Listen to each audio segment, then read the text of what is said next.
প্রথমবারের মতো হবিগঞ্জ কৃষি বিশ্ববিদ্যালয়ের বাজেট ঘোষণা করা হয়েছে। নবনিযুক্ত উপাচার্য অধ্যাপক ডক্টর সৈয়দ সায়েদ উদ্দিন আহমেদ আজকে দুপুরের দিকে তিনি বাজেট ঘোষণা করেন এক সংবাদ সম্মেলনের মাধ্যমে। মূলত ২০২৪-২৫ অর্থবছরের সেই বাজেট ঘোষণার মাধ্যমে স্বচ্ছতার সাথে বৈষম্যমূলক বিশ্ববিদ্যালয় পরিচালনার অঙ্গীকারও কিন্তু তিনি করেছেন। ২০২৪-২৫ অর্থবছরে বিশ্ববিদ্যালয়ের মোট বাজেট ধরা হয়েছে ১৫,৫০,০০,০০০ টাকা। এর মধ্যে ১৫,২০,০০,০০০ টাকা দেবে বিশ্ববিদ্যালয় মঞ্জুরি কমিশন, আর বাকি যে ৩০,০০,০০০ টাকা সেটি বিশ্ববিদ্যালয়ের মাধ্যমে অর্জিত রাজস্ব থেকে ব্যয় করা হবে।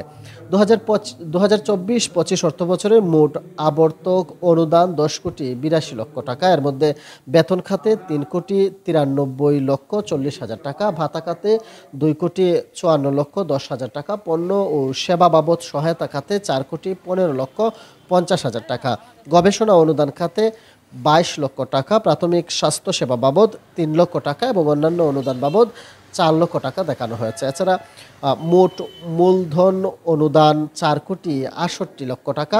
এর মধ্যে যন্ত্রপাতি 2,25,00,000 টাকা, যানবাহন 98 লক্ষ টাকা, তথ্য ও প্রযুক্তি যোগাযোগ প্রযুক্তি অনুদান 95 লক্ষ টাকা এবং অন্যান্য মূলধন অনুদান 50 লক্ষ টাকা ধরা হয়েছে।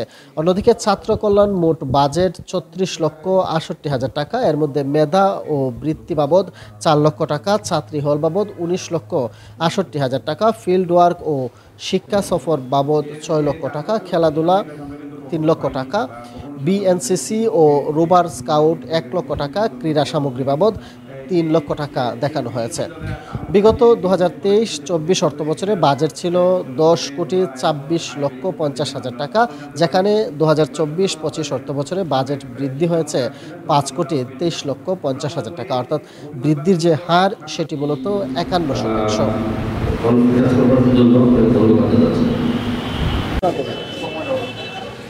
হবিগঞ্জ কৃষি বিশ্ববিদ্যালয়ে এই প্রথমবারের মতো বাজেট ঘোষণা অনুষ্ঠান হলো। এই বাজেট ঘোষণা অনুষ্ঠানের মূল কারণটাই হচ্ছে আমরা একটা স্বচ্ছতা ও জবাবদিহিতা মূলক প্রতিষ্ঠান গড়ে তুলতে চাই, যে আমাদের বিশ্ববিদ্যালয়কে তাদের সামনে রাষ্ট্রের যেই পরের টাকা থেকে বিশ্ববিদ্যালয়কে যে টাকা প্রদান করা হবে সেটা যাতে আমাদের ছাত্রদের কল্যাণে যাদের কল্যাণে আমরা ব্যয় করছি কিনা সেই স্বচ্ছতা এবং জবাবদিহিতা যাতে আমরা প্রতিষ্ঠা করতে পারি আমাদের এই প্রতিষ্ঠানের লেভেলে, কৃষি বিশ্ববিদ্যালয় লেভেলে, এইটার জন্য আমরা আজকের এই বাজেট অনুষ্ঠান